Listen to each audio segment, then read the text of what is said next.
I was definitely having a little pity party. At that moment, I got a text that changed everything. What was I going to say? What would you say? Hi there, welcome back to my channel. If this is your first time here, I am really glad you're here. My name is Lori, and in case you didn't know it, I'm a 59-year-old solo empty nester, now raising my teenage niece and nephew. And today I wanted to tell the story of how that came about, because it's actually two stories that sort of merge into one and created this hectic, messy, beautiful chapter of my life right now. And the reason I want to tell it is because I learned 5 things in this process. And I'm hoping some of those things may help you if you're going through something similar, like raising a relative's kids, or maybe your grandkids, or maybe you're just trying to do something right now in your life that's really hard and you're in some circumstances that you can't control. And maybe these tips will help you. So these children are my half sister's kids. She moved here close to me and the rest of our family when she was pregnant with the first one, and proceeded to have that one and then the next one. And I was there at both of their births. I was a big part of their life when they were very, very young. She even lived with me and my husband for a little while with the kids. So that connection was just there, and always has been there. But when the older one was about 2 years old, she took the kids and moved to another state, and then made some poor decisions that resulted in her not being the mom that she needed to be to those kids. And so their dad stepped in and took them to live with him in Florida, eventually getting full legal custody of them. And I didn't see them after that for 10 years. We stayed in touch, here and there, but I had no like personal contact with them. I didn't get to watch them grow up. But in 2019, their dad and I arranged for them to come here to visit me and my family. We rented a big house in Utah, had a bunch of extended family there, and just had a wonderful time reconnecting with the kids and creating wonderful memories that they still remember to this day. They It was their first time camping. It was their first time fishing. They caught their first fish. They played in their first snow. It just made a lot of memories and really gave me a chance to just reestablish my relationship with them, which was a good thing because a couple months after they returned home to Florida, something happened and their dad was not able to care for them anymore. Um, the thing that happened didn't have anything to do with the kids, it was something else. And I won't go into detail on it because it's just not my story to tell. But it resulted in the kids needing someone else to care for them. I wanted it to be me, but because of distance and some of the things involved, um, I couldn't be the one to take care of them at that time. So a family member of their father's there in Florida took them in and became their legal guardian. And I was able to stay in touch with them quite a bit during most of that time. They were with that guardian for about 2.5 years. The latter year of that, really, I had zero contact with them. It just kind of all stopped until one day in about the fall of 2021, I got a text that changed everything. But before I tell you what that text said, this is where the second part of this story comes in, and that's the one where my marriage of 17 years fell apart. I was 55 years old at that time. My husband was the main breadwinner, and I know that sounds very archaic, very 1950-ish, but I had gotten laid off from my job a few years prior, and I had several fractures in my spine, which made it hard for me to work full time at that time. So I was just doing some side work at home, kind of supplementing our income, and we were doing fine with that. Actually, we were getting ready to buy a house. But when it did fall apart, I decided that I needed to leave. It was just one too many things had happened that I couldn't stay in the marriage. So I decided to leave. It wasn't a good time for me. As I mentioned, I wasn't working full time. I was 55 years old. My health was just okay. Yeah, it wasn't a good time, but it was a decision I had to make. So My daughter was renting a home and their lease, or an apartment actually, and their lease was going to be up, and then her and her husband wanted to buy a house. So that would all happen in within like 3 to 4 months. So I just needed a place to go for 3 to 4 months. So I decided to leave the house my husband and I shared. We were renting, and re- and move in with my brother. He had a spare room and said I could stay with him for those few months that I needed. So I went from getting ready to buy a house to sleeping on a cot, actually on an air mattress on a cot in a spare room at my brother's house. But it was something I had to do. But a good thing that happened is the house across the street from my brother's went up for sale, and my daughter and her husband ended up buying that house. So when it came time for me, when that sale closed and everything, it had been a few months, and it came time for me to move in with my daughter, all I had to do was pile my shit in a wagon and cart it across the street about 20 times, and I was moved in. So I did that, and that was around September of 2020. And that year or so that I lived with my daughter was just a year of healing and rejuvenation for me. I took some trips with some girlfriends. I started eating healthier. I started exercising. I lost 40 pounds. I just really just changed my life for the better. But all good things must come to an end, as they say. And I got the news, although it came to an end in a good way. I got the news that my daughter was pregnant, and I was over the moon because I had wanted to be a grandmother for a very long time. So that was wonderful news. However, it was a small house, and there wasn't really room for grandma and grandbaby, so grandma had to go, which was fine. I completely understood that. And I asked my brother if I could move back in with him in his house, and he said sure. And I feel like right now I should tell you I did pay rent. Paid rent at my daughter's and paid rent at my brother's both times. I just feel like I need to get that out there because let you know that I wasn't like a 55-year-old couch surfing loser. I really did pay my way. Anyways, so I was packing up my little wagon and preparing to move back across the street to my brother's house. And then my brother called me and said that his daughter in New Mexico offered for him and his wife to move in to a home that she owned there. And he would be paying half the rent that he was paying here, which was really a great opportunity for them because they were both retired and really needed that sort of break with their income. So, and that would all happen within about 3 months. So that meant that I only had a place to go for 3 months, and then I had to figure something else out after that. So when I got that news, a little bit of panic kind of crept in because I didn't know what I was going to do after that.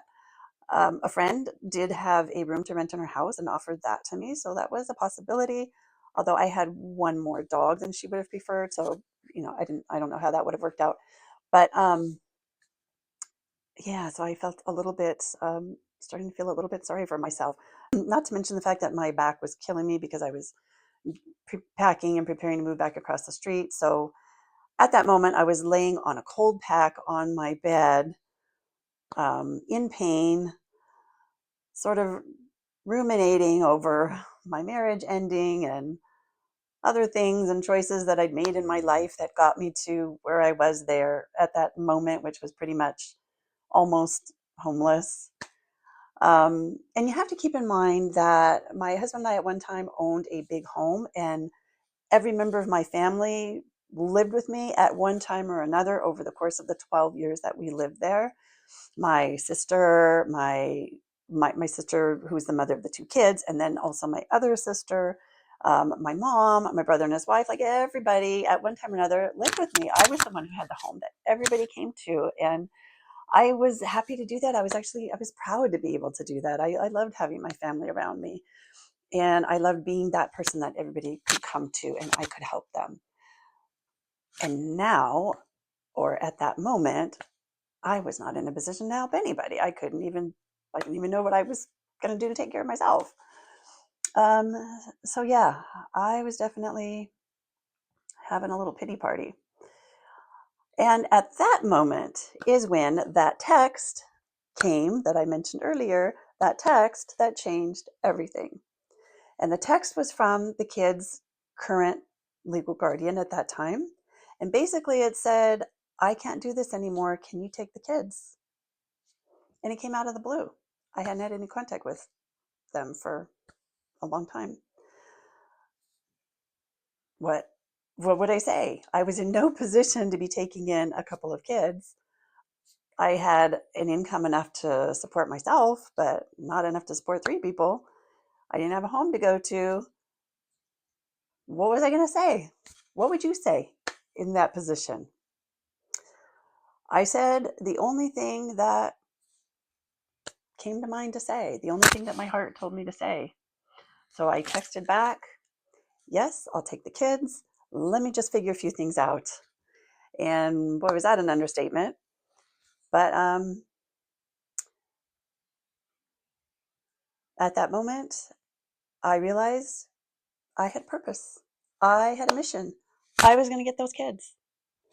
And just like that, my pity party was over. And this brings me to lesson number 1 in my story. And that is nothing ends a pity party quicker than having a mission.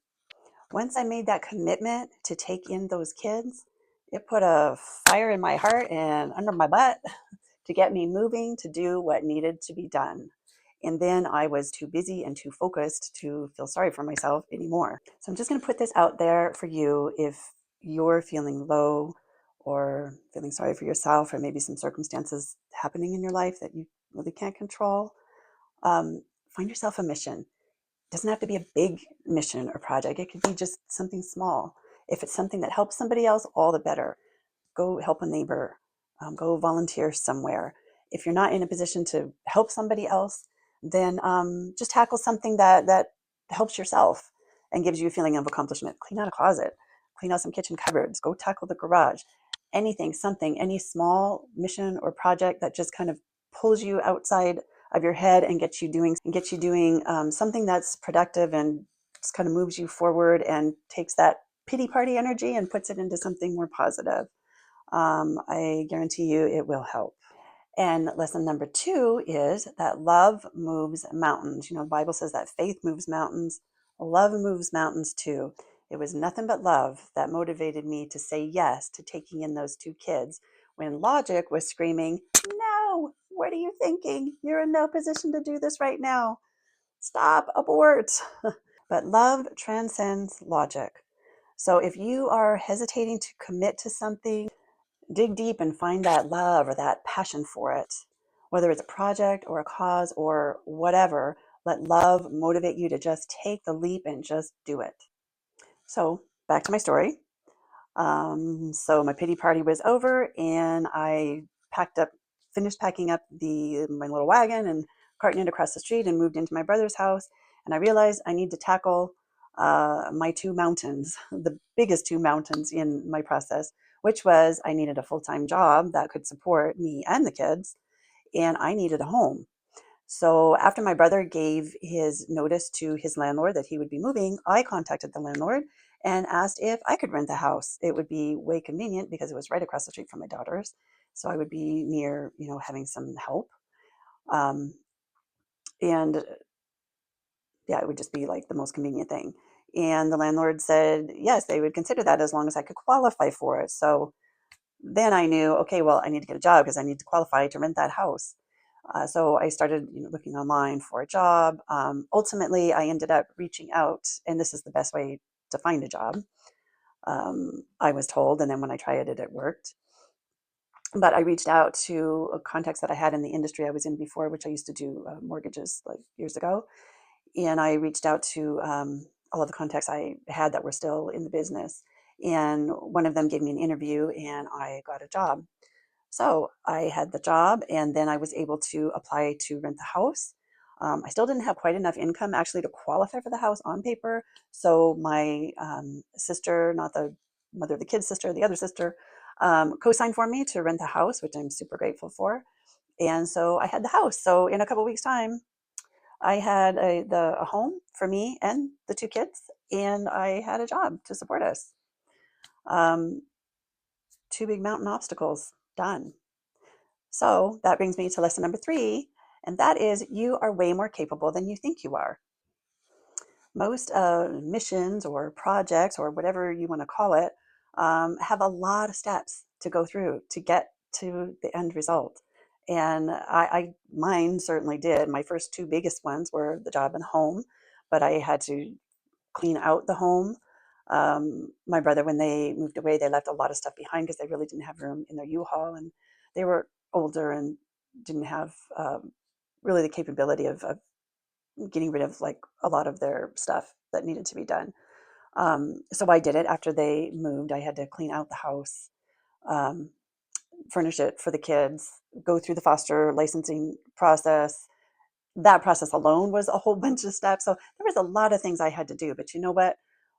When you have a big project, you can't um, think about all of the steps together because it's just way too overwhelming and too burdensome. So you just start one at a time. House, check. Job, check. Clean out the house, check. You just go through the steps. So it's just one at a time. So if you're going through something similar where you have this big project, just know you are more capable than you think you are. Just take it one thing at a time. You will get through it, and before you know it, it's mission accomplished. Now, if you had told me in 2020 that my marriage was going to fall apart, that I would find myself without a home and in some very uncertain circumstances, and about to take in two kids and live in a house and support all of us, I would have thought you were crazy. So that brings me to lesson number 4, and that is the negative things that happen to us in our life are sometimes the bricks that lay a new positive path for us. In my case, my marriage falling apart, me having to move out of my daughter's house, my brother leaving, and so that living situation wasn't available to me anymore. But all of those things needed to happen to put me in the situation or the circumstances where I could take in these kids. And those things created this path, this purpose, this very important purpose that that is mine right now. So I just want to say to you now, when negative things happen to you, don't question them, don't resent them, don't continually ruminate over them, because it's possible that those things needed to happen in order for you to be in order to open up the way for you to be on a more positive path. At least that's what happened for me. So, I mentioned earlier all of the steps that I needed to take to bring in the kids. And once I got the home and the job, I had to clean out my brother's house. And there was a lot of stuff. There was a patio full of stuff and a garage full of stuff. And there was a lot of stuff. And my sister helped me to go through all of that stuff and keep what I could and donate some stuff and sell some stuff and ship some of the stuff to my brother. And she helped me with that whole process. And I am so grateful she did. And actually, there's a number of people that helped me to prepare to have the kids here. And so that is lesson number 5. And that is ask for help and accept help. My Another friend of mine was involved in estate sales at that time, and she would give me the lowdown on good sales that were coming up, and so that I could get furnishings for the house at a less expensive price, because I didn't think I'd live in a house on my own again. So I had sold like a lot of stuff at a yard sale.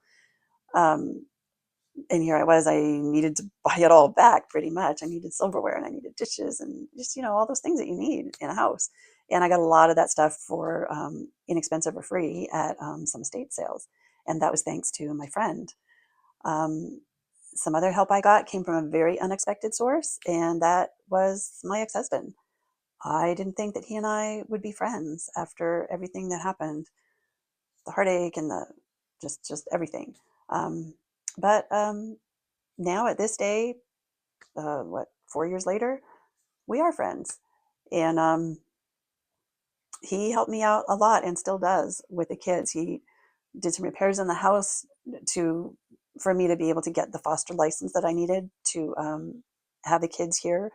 I had to do that to get approved by the courts to have the kids.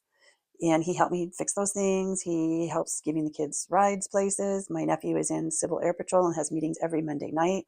And he gets out of them at like 9 p.m. And honestly, by 9 p.m., I really want to be in bed. But my ex-husband picks him up from those meetings and gives him a ride home. And yeah, so accept the help that comes from unexpected sources too. So the point is, ask for help. The people around you are probably willing to give you a hand with whatever it is that you're dealing with or trying to do. Hopefully you have a support network of friends and family. And if you don't, then go find like a Facebook group. There's Facebook groups for everything. I joined one that was here in my area for foster parents, and they gave me a lot of resources. And I found out a lot of information that I needed to know in that group. So find a Facebook group that pertains to whatever it is that you're trying to do. You'll get a lot of support and help there. Just know that you don't have to do it alone. Just ask and accept help. That's my lesson number 5. So that pretty much laid the groundwork for the kids coming here. Now, I still had to go through the foster care licensing process, which was a very long, involved process that took about 6 months. And I had to do that while preparing the home for the kids and working a full-time job. So that was a challenge. And I'll do another video on that whole foster care licensing process. But for now, you know my story. And this is where I'm at. I'm raising my niece and nephew. They are juniors in high school. They'll be seniors next year. Yay, graduation. Oh my gosh. No more hassling with them over homework and getting them to school or to the bus stop. I cannot wait till that time comes. But if you're raising, even with your own kids, but especially if you're raising somebody else's kids and you're like my age, over 50, you know what a blessing it will be when those kids that you're raising actually graduates. Um, and I want to say, I would love to hear your story if you are in a position of raising a relative's children. I'd love to hear your journey and how you're doing with that right now, because I think that we can all use all the support and help we can get, those of us that are in that situation. So please share in the comments if that's you. I would like to hear how that's going for you. And please give me a like and a subscribe, and I will share with you other things that I have learned on this journey of being over 50 and raising somebody else's kids while at the same time trying to prepare for retirement myself. I know that's a whole lot of stuff in there, but I hope to share with you as I process all of that. And I hope that you can take away a little something from it too. So thank you, and I'll see you in the next video. Bye.